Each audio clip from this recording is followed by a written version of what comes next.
1950 was an eventful year in world history. It was characterized by technological advancement, shifting and solidifying borders, contentious capitals, the threat of war, and outright war.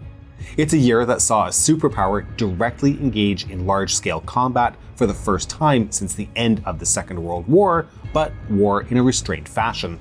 It was also a war that showcased the reality that the new Cold War was a truly global affair and not just a European-focused struggle. I'm your host David, and 1950 was a fascinating year of the Cold War, so let's talk about it. This is the Cold War.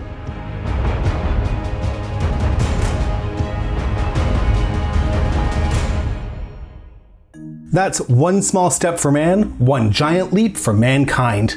This 1969 quote by the one and only Neil Armstrong marked one of the concluding steps in the American goal of landing a human on the moon. This fascinating chapter of the Cold War is brilliantly explained in the two-part series Battle for the Moon from the sponsor of this episode, Magellan TV. The series looks at not just the technological achievements involved, but also the passionate saga of the Mercury, Gemini, and Apollo programs. And one of the best things about the video, it is completely ad-free, just like every video on Magellan TV, including the new 4K content that's being added every week. And Cold War viewers will get a 1-month free trial by clicking on the link in the description. Make sure to start your free trial of Magellan TV so you can join us in watching Battle for the Moon. We're going to start our coverage in Turkey. 1950 was the year that Turkey really began its democratic transition. Up until the Second World War, Turkey had been governed by the secular, revolutionary, and authoritarian Kemalist regime established after the breakup of the Ottoman Empire. After Ataturk's death, leadership had passed to another war hero, İsmet İnönü. After the end of the Second World War, Turkey found itself aligning itself to the Western powers against the Soviet Union, helped along by Marshall Plan dollars. Of course, there was a quiet expectation from the United States that Turkey would begin a transition to democratic governance, something the Kemalists had flirted with but had never really followed through on. The single party of the country, İnönü's CHP, saw a split occur and a new party was formed, the Democratic Party, headed by Adnan Menderes and Celal Bayar. Elections held in 1946 were won by the CHP, but the DP secured a substantial victory in the 1950 elections. And when we say substantial, we mean it. The DP won 408 seats compared to only 69 seats for the CHP. Nice. The transition of power to the DP happened smoothly, with İnönü choosing not to lean into the influence he had with the military in order to maintain his own power. This peaceful transition in 1950, coupled with Turkey's participation in the Korean War, allowed Turkey to join NATO, firmly placing the strategically vital nation inside the Western Alliance. Now, moving away from Turkey but remaining in the region, 1950 was the year the Treaty of Joint Defense and Economic Cooperation of the League of Arab States was signed. Following the defeat of the Arab countries in the 1948 Arab-Israeli War, the Arab countries were in shock. The Israeli state, carved from land in Palestine, had received international recognition, and over 400,000 Palestinians had fled as refugees to other states in the region. Despite this, Arab leaders saw this as a setback, and a temporary one at that. With some time and better preparation, success would be assured in the next inevitable war with Israel. The Arab League, formed in 1945, served as the mechanism for this integration and cooperation. The signing of the treaty on the 18th of June 1950 led to the establishment of two of the main institutions of the Arab League, the Joint Defense Council and the Economic Council. So, what did these two things do? Well, the Joint Defense Council, as the name implies, allowed the Arab world to coordinate actions for that future war. It was, however, just a coordination tool. It did not create a unified armed forces for the Arab League. The Economic Council, as its name would imply, was to establish the grounds and framework for deepened economic and social integration of the Arab countries. Okay, so the treaty was signed, but why is it important?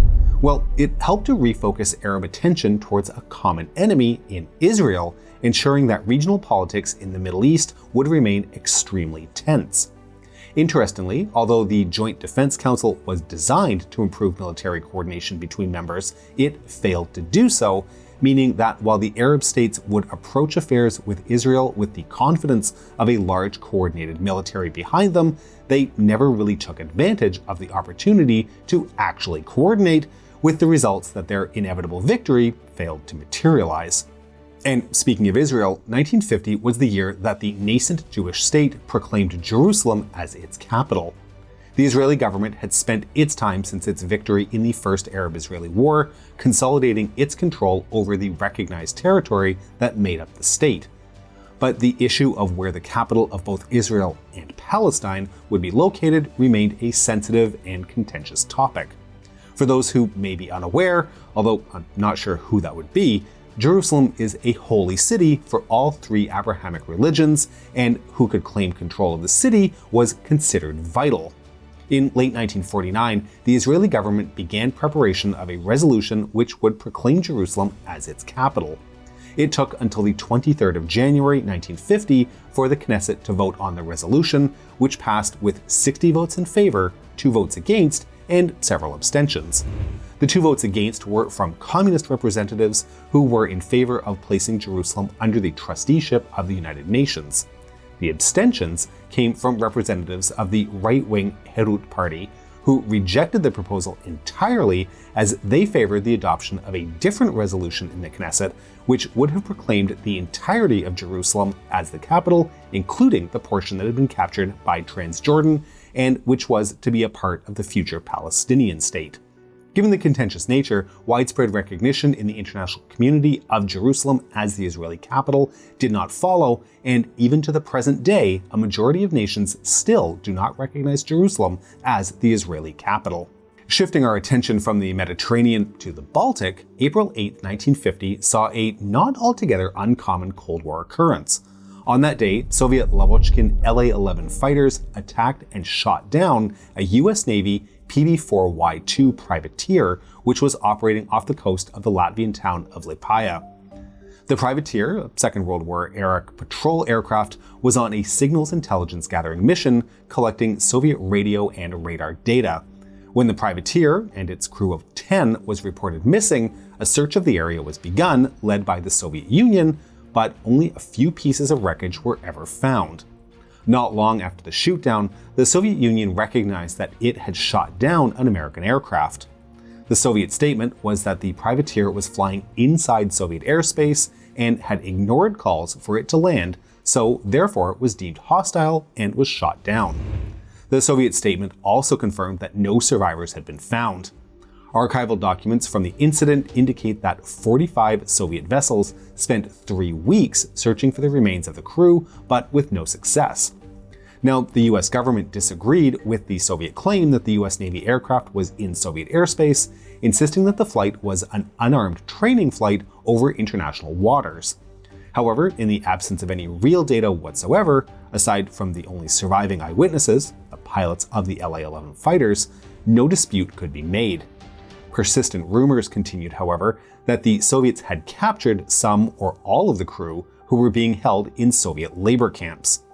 These rumors prompted a 1956 inquiry, but no concrete evidence of survivors was to be had. Some of you may be wondering why the Soviets would risk shooting down a US plane in international airspace if that was the case. They knew it was an Eland aircraft, and the opportunity to salvage its equipment and even possibly the crew would have been very tempting. The US response was also not unusual. This incident was one of dozens of shootdowns that occurred during the Cold War. Intelligence gathering was a job with known risks and dangers, and nobody was going to risk World War III without a pretty solid case. Now, speaking of downed aircraft, 1950 was significant as it marked the first ever broken arrow incident of the Cold War. For those of you who may not be familiar with the expression, a broken arrow is, quote, an accidental event that involves nuclear weapons, warheads, or components that does not create a risk of nuclear war, end quote. For the pedants out there, and I know you're out there since I do read the comments, for the pedants, Louis Slotin's death in 1946 while showing off with the so-called Demon Core was certainly an accident involving nuclear components, but it isn't usually counted as a broken arrow incident. But back to 1950, in the early hours of 14th of February, a USAF B-36 Peacemaker flying a regular training mission from Eielson Air Force Base in Alaska suffered multiple engine failures and was forced to jettison the Mark IV nuclear bomb it was carrying somewhere over the Pacific Ocean near the coast of British Columbia. The bomb, which contained uranium and conventional explosives but lacked the plutonium core required for a nuclear detonation, exploded above the water, and the crew of 17 bailed out of the B-36. 12 of the men survived, with the other 5, who were never found, likely dying of exposure in the North Pacific water. The B-36 itself was then lost, only to be found 3 years later, 350 miles north of the bailout site, crashed on the side of Mount Colgate. The British Columbia B-36 crash marked the beginning of numerous safety and security incidents involving nuclear weapons or components, some of which, only through luck and fortune, only narrowly avoided any actual nuclear explosions. And from bombers and bombs, after 5 years of relative global peace, 1950 saw large-scale war return to the international headlines. On the 25th of June, North Korean troops crossed the 38th parallel, starting the Korean War, one of the bloodiest civil wars in history. Korea had been divided into 2 zones of occupation following the defeat of Japan in 1945, the North occupied by the Soviet Union, and the Americans occupying the South.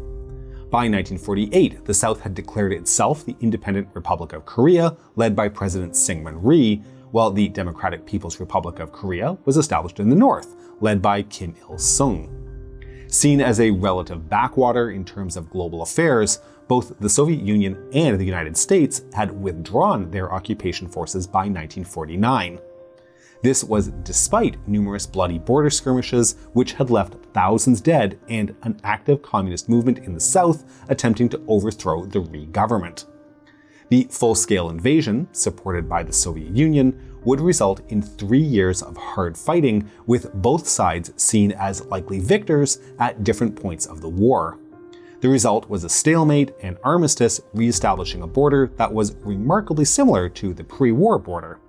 The Korean War marked the full-scale rearmament process of the United States, the involvement of the new People's Republic of China for the first time, and a severe deepening of the Cold War divisions between East and West. The Korean War also served as the first serious test of America's desire, or lack thereof, to engage in a possible nuclear exchange. Korea resulted in the deaths of between 2 and 4 million people, the first major regional war of the Cold War, establishing a trend of how fighting between the superpowers would be carried out. Okay, so speaking of nuclear weapons, 1950 saw the arrest, trial, and sentencing of one of the more famous of these so-called nuclear spies, Klaus Fuchs. Fuchs was a German-born physicist who had fled Germany in 1933 and settled in Britain, where he completed his PhD at the University of Bristol and then a doctorate of science at the University of Edinburgh. Now, despite his leftist leanings, of which the British government was aware, Fuchs was still invited to participate in the British atomic bomb project Alloy Tubes. This was about the same time that Fuchs was contacted by Soviet agents of the GRU looking to collect information and data on the project. Fuchs, sympathetic to the Soviet Union, agreed. In late 1943, Fuchs was transferred to the United States to help with the Manhattan Project, and he was transferred to an NKVD handler once he had arrived. He remained in the US until 1946, witnessing the Trinity test, as well as helping to theorize on the possibility of thermonuclear weapons, and then assisting in the Crossroads testing, after which he moved back to the United Kingdom to continue working on the British bomb project. Throughout all of this, he continued to pass along to the Soviet Union highly influential secret information regarding both the US and the British nuclear programs. But by late 1949, both the American and British intelligence services had pinpointed Fuchs as a spy, and after several interrogations, he confessed to MI5 that he was indeed a spy. He was arrested, and his trial, which lasted only an impressive 90 minutes, saw him sentenced to 14 years in prison. Fuchs's testimony was key in implicating Harry Gold, whose testimony was in turn used against David Greenglass and Ethel and Julius Rosenberg. Fuchs was released from prison in 1959 with a third of his sentence reduced as a result of good behavior, a practice in line with British procedure at the time. Once out of prison, he left Britain, emigrating to East Germany, where he lived until his death in 1988. The arrest and trial of men like Fuchs added fuel to an already volatile atmosphere in the United States, where even a hint of progressive leftist reform was met with accusations of communism and the overthrow of American democracy. This, of course, wasn't the first time this type of hysterical rhetoric had been employed, nor was it the last. FDR's New Deal had been criticized for this, as was Obama's Affordable Care Act, and even Big Bird getting a vaccine. Almost as if some of the critics didn't understand what communism was. But back to 1950, the anti-communist atmosphere was at an all-time high in America, with genuine domestic concern over the potential for a communist subversion of the country. Enter the junior senator for Wisconsin, the Republican Joseph McCarthy. On February 9, he gave an address to the Women's Republican Club in West Virginia, talking to the struggle between Christianity and communism, stating that the reason America was losing the Cold War was because of traitors in government. He claimed that he knew of 205 Communist Party members and Soviet spies that were working at the State Department. In the weeks following that address, McCarthy continued to repeat his claims of communist spies in government, but the number of those known to him fluctuated.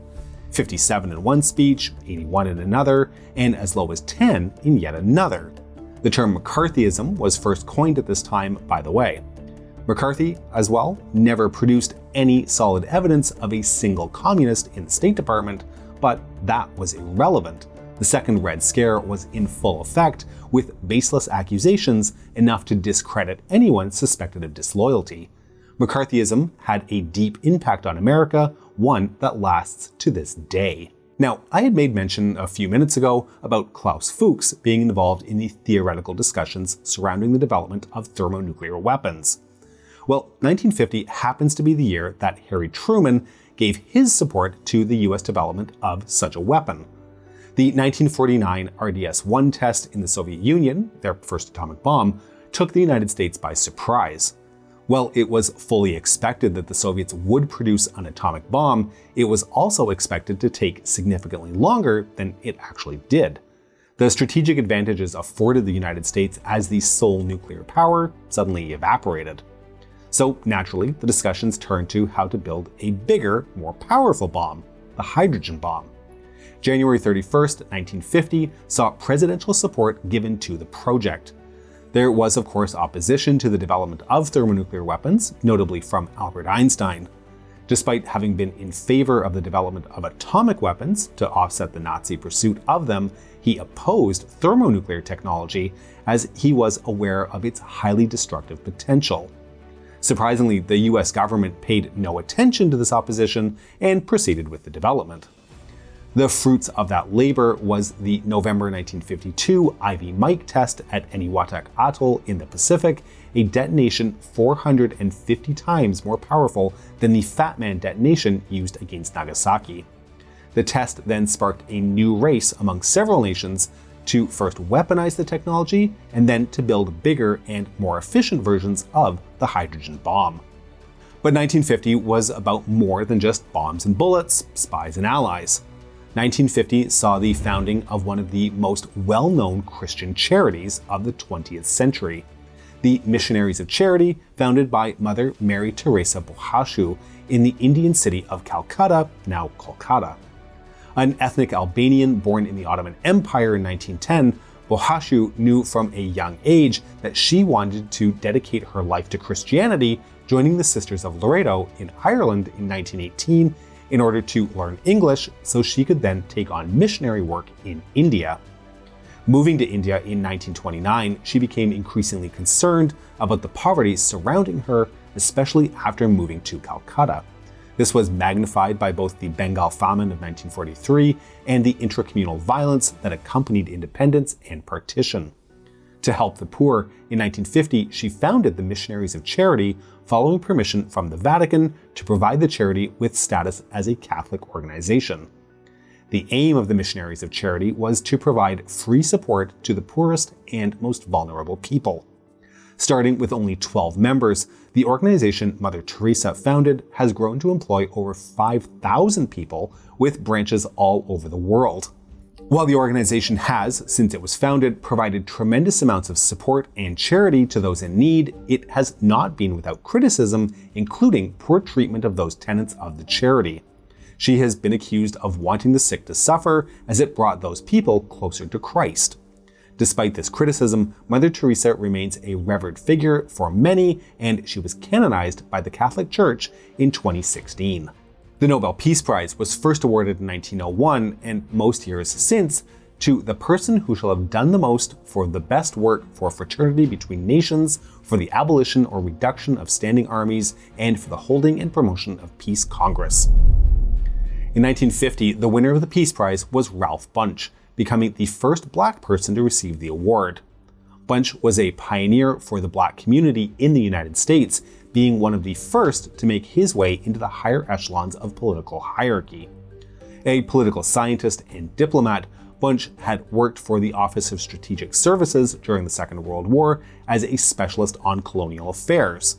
He later joined the State Department, working under Alger Hiss.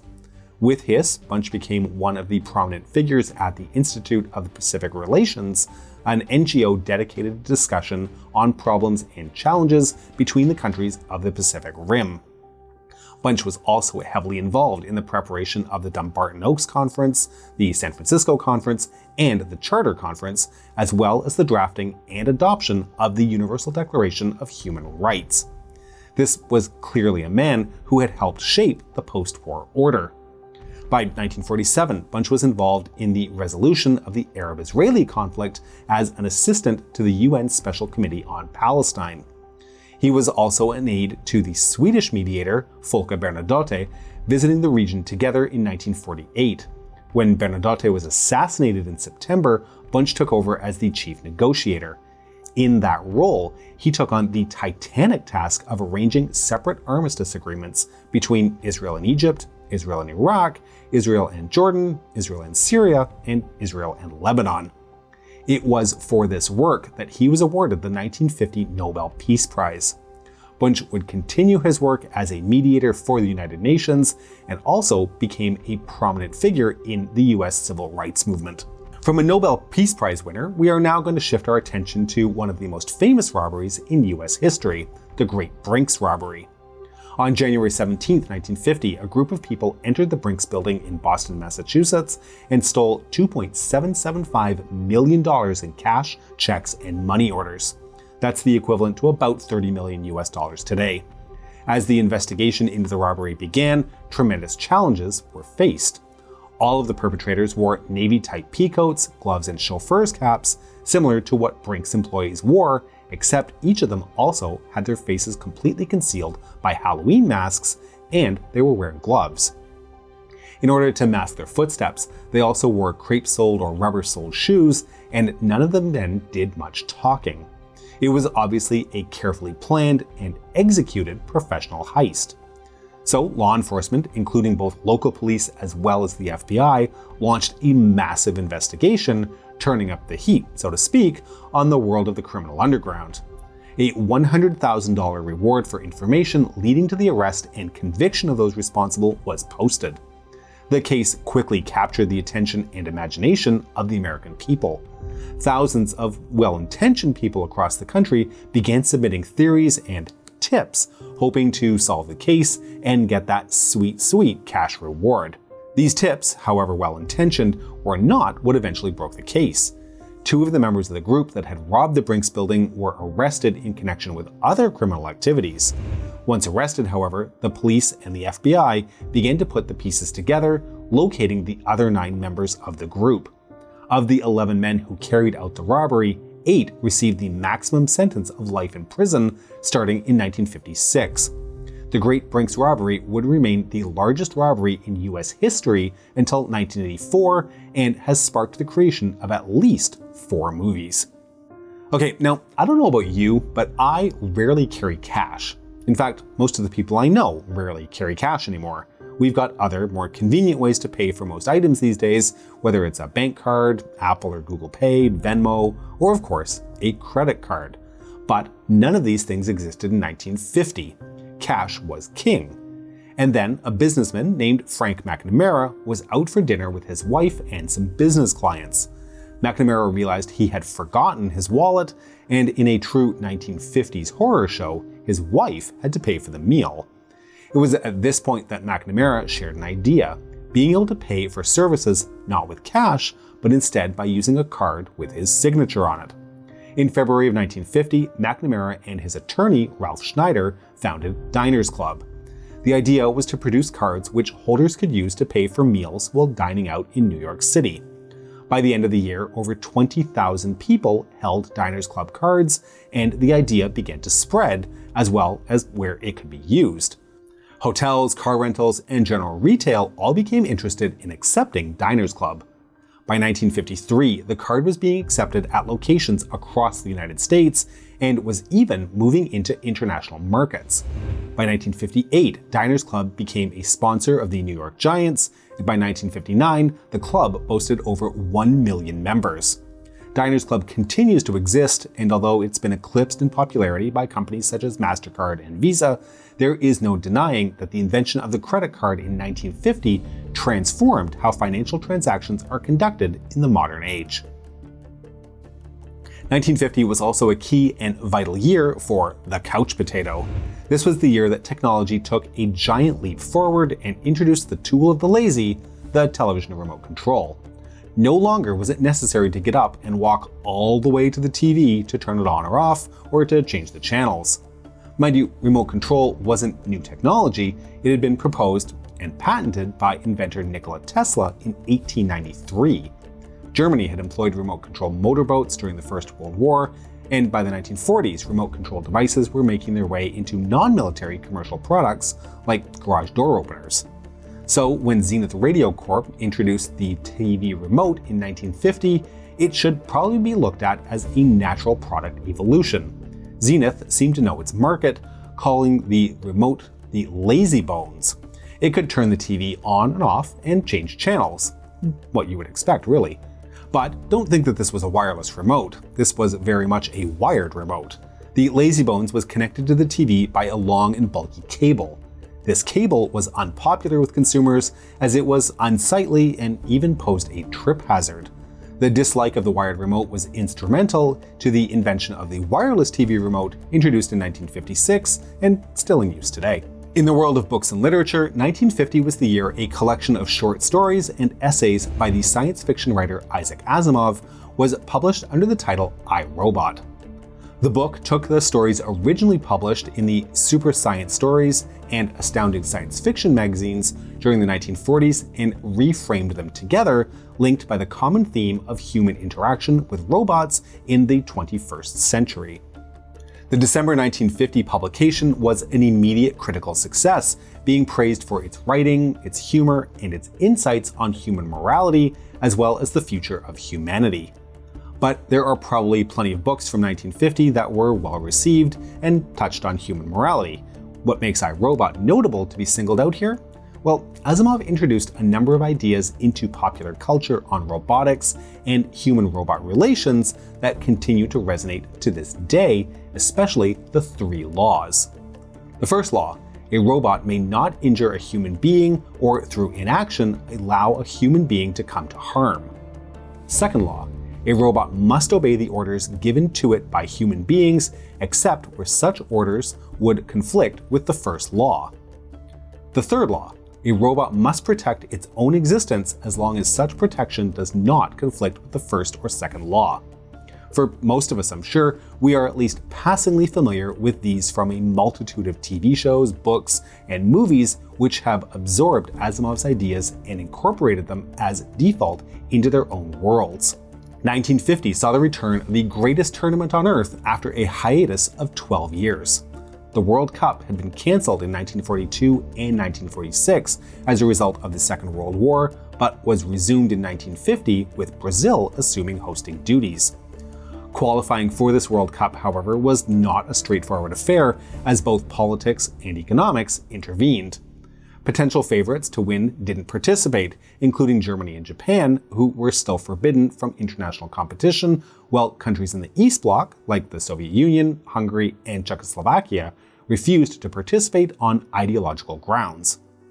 16 teams qualified, although due to the withdrawals in qualification, some teams qualified without playing all of their matches, but even after qualification, several teams then withdrew, including Scotland, Turkey, and India, who refused to comply with the FIFA regulation that their players could not play barefoot. The tournament itself, with 13 nations participating, began on June 24th and was set up in 2 stages. The winners of the first stage, Brazil, Uruguay, Sweden, and Spain, all played each other in a second group stage, with the winner of the second group stage becoming the tournament winner. This format, the only time the World Cup winner wasn't decided in a one-match final, was used so that more games could be played, allowing the hosts to generate more ticket revenue to offset the high costs of hosting. The decisive game of the tournament saw Brazil hosting Uruguay at the iconic Maracanã Stadium in Rio de Janeiro. Brazil only needed a draw in the match to be declared the winner, but Uruguay, who went down a goal early in the second half, came back to win the match, hoist the Jules Rimet Trophy, and crush the dreams of rival Brazil, a loss which is still talked about to this day. So, as we wind down this year in review, I will once again remind everyone that this is not a comprehensive list of events, simply a snapshot of some of them. Other events of the year include the Chinese annexation of Tibet, and Tenzin Gyatso, the 14th Dalai Lama, assuming the full temporal duties of the role. This was the year the Stasi was formed in East Germany, and also the year that the United Kingdom recognized the People's Republic of China, possibly through the urging of Cambridge 5 member Guy Burgess. 1950 is also the year that the MiG-17 made its maiden flight, while in the skies over Korea, history's first ever jet-to-jet dogfight took place. In South Africa, the Suppression of Communism Act was passed, formally banning the Communist Party of South Africa, while also forbidding any party or group subscribing to communism. The Defense Production Act of 1950 was passed in Washington in response to the Korean War, giving the US government wide-ranging abilities over business, labor, and property in the name of national defense. Probably an interesting topic for an independent episode. If you're interested, let us know in the comments. 1950 also saw Harry Truman dispatch advisors to French Indochina, beginning a Southeast Asian love affair that would continue for 25 years. And last to mention here was the Jayuyu Uprising, part of a nationalist revolt in the US territory of Puerto Rico, which required the deployment of the National Guard and the use of artillery, mortars, and even P-47 ground attack aircraft to suppress. Now for a quick wrap of sports and entertainment, and we can find out what's going to happen to the bell button this week. 1950 was the year Disney's Cinderella was released, while All the King's Men won the Oscar for Best Film. Crusader Rabbit became the first animated show specifically produced for television, and both Beetle Bailey and Charlie Brown vs. Peanuts were introduced to the Daily Comics. The #1 song on the Billboard charts was Goodnight Irene, sung by the Weavers. In sports, the inaugural Formula One season was kicked off at Silverstone in the UK. The Browns beat the LA Rams to win the NFL championship, while the Lakers beat the Syracuse Nets to win the NBA championship. In baseball, the Yankees swept Philadelphia to win the World Series, while in Japan, the Mainichi Orions beat the Soichikuku Robins to be crowned kings. Portsmouth were declared league winners in England, while Arsenal, the nomads from South London, beat the Liverbirds to win the FA Cup. Middle Ground won the Kentucky Derby, the Red Wings beat the New York Rangers to lift Lord Stanley's Cup, and Wales won the Five Nations Championship in rugby. And that was 1950. We hope you've enjoyed today's episode, and to make sure you don't miss all of our future episodes, please make sure you subscribe to our channel and have safely stowed and secured the bell button so that in the event of the aircraft being shot down or crashing, it will be recoverable so that it can still be pressed and you never miss a single episode. A huge thank you to all of our Patreon patrons, and if you aren't already, please consider supporting us on Patreon at patreon.com/thecoldwar or through YouTube membership.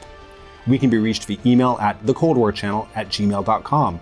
This is the Cold War Channel, and as we think about the Cold War, please remember that history is shades of gray and rarely black and white.